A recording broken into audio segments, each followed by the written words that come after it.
সিম শেষ হওয়ার আগে আরও একবার তৈরি করে নিন সিমের ভাজি। আসসালামু আলাইকুম everyone, welcome back to my channel. মুস্কানের রান্নাঘর সবাইকে স্বাগতম জানাচ্ছি আজকের এই রেসিপিটি দেখার জন্য। আজকের আয়োজনে আপনাদের জন্য নিয়ে এসেছি সরিষা বাটা দিয়ে সিমের ভাজি।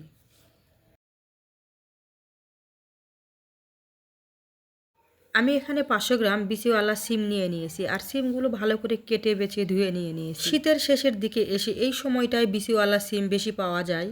যারা বিচিওয়ালা সিমের ভাজি খেতে পছন্দ করে তারা এইভাবে এই রেসিপিটি ট্রাই করে দেখতে পারেন। আমি এখানে প্রায় 200 গ্রামের মতো আলু ভালো করে কেটে ধুয়ে নিয়েছি। এবার এদিকে দেখুন, আমি এখানে 1 চা চামচ কালো সরিষা নিয়ে নিয়েছি। এই সরিষাগুলো আমি আধা ভাঙ্গা করে বেটে নিব, একদম মিহি করে বেটে নিব না। প্রথমেই সিমগুলো একটা কড়াইয়ে দিয়ে দিলাম, তারপরে আলু দিয়ে দিব, এরপরে দিয়ে দিব পরিমাণ মতো পেঁয়াজ কুচি, আর দিয়ে দিব পরিমাণ মতো কাঁচামরিচ কুচি। এরপরে যে সরিষা আমি বেটে নিয়েছিলাম সেই সরিষা দিয়ে দিব, তারপরে দিয়ে দিব হাফ চা চামচ হলুদের গুঁড়া। এবার দিয়ে দিব স্বাদ মতো লবণ, আর দিয়ে দিব সামান্য পরিমাণ সয়াবিন তেল। এবার এগুলো ভালো করে হাত দিয়ে মেখে নিব। যারা এই ভিডিওটি দেখছেন অথচ একটা লাইক দিতে ভুলে গেছেন, প্লিজ একটা লাইক দিয়ে দিবেন, আর ভিডিওটি পুরোটাই কন্টিনিউ করে নেবেন।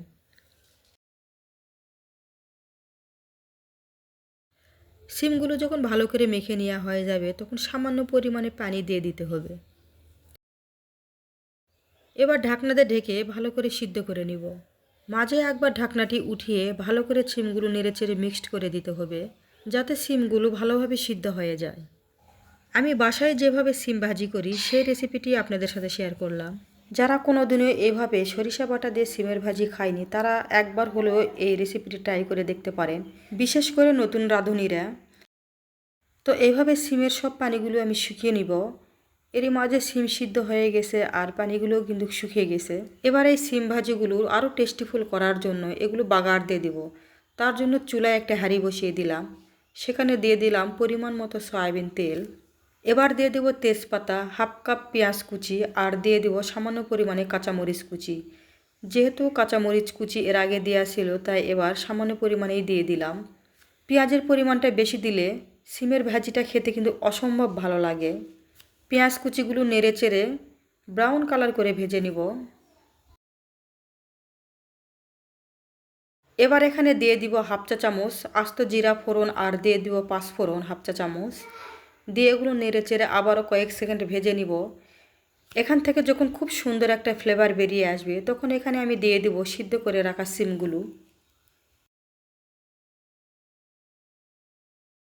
এবার চুলার আঁচ মিডিয়ামে রেখে বেশ কিছু সময় নিয়ে সিমগুলো ভালো করে ভেজে নিতে হবে। কাছে বা দূরে, দেশ বা দেশের বাইরে যে যেখান থেকে আজকের এই ভিডিওটি দেখছেন প্লিজ একটা লাইক দিয়ে ভিডিওটি দেখে নেবেন। রেসিপিটি যদি ভালো লাগে তাহলে বেশি বেশি ফ্রেন্ডস অ্যান্ড ফ্যামিলিদের মাঝে শেয়ার করে দিবেন। আমার চ্যানেলে বিভিন্ন রকম রেসিপি দেওয়া আছে, চাইলে চ্যানেলটি ভিজিট করে আসতে পারেন। আর এরকম রেসিপি পেতে চ্যানেলটি সাবস্ক্রাইব করে বেল আইকনটি প্রেস করে নিয়মিত আমার চ্যানেলের সাথেই থেকে যেতে পারেন। আর যারা অলরেডি এই কাজটি করে রেখেছেন তাদেরকে অসংখ্য ধন্যবাদ। তো এগুলো উল্টে পাল্টে বেশ কিছু সময় নিয়ে এগুলো ভেজে নিতেই দেখবেন খুব সুন্দর একটা ফ্লেভার বেরিয়ে আসবে। এই সিম ভাজিটি খুব সাধারণ হলেও কিন্তু এটি খুব টেস্টিফুল একটা খাবার। সিম ভাজিটি আমার একদম রেডি। এবার পরিবেশন করে দেখিয়ে দিচ্ছি, দেখুন। যারা সরিষা বাটা দিয়ে সিমের ভাজি খেতে চান তারা এইভাবে এই রেসিপিটি ট্রাই করে দেখতে পারেন। খুব সাধারণ খাবারগুলোও কিন্তু অনেক সময় অসাধারণ মনে হয়। আর সিমের ভাজিটা দেখুন কতটা লোভনীয় লাগছে দেখতে। যারা ফেসবুক থেকে দেখছেন তারা চাইলে পেজ ফলো করে রাখতে পারেন। আমি আবারও আসবো নতুন কোনো রেসিপি নিয়ে। ততক্ষণে আপনারা অনেক বেশি ভালো থাকবেন আর সুস্থ থাকবেন। আজ এখানেই বিদায় নিয়ে নিচ্ছি। আসসালামু আলাইকুম, আল্লাহ হাফেজ।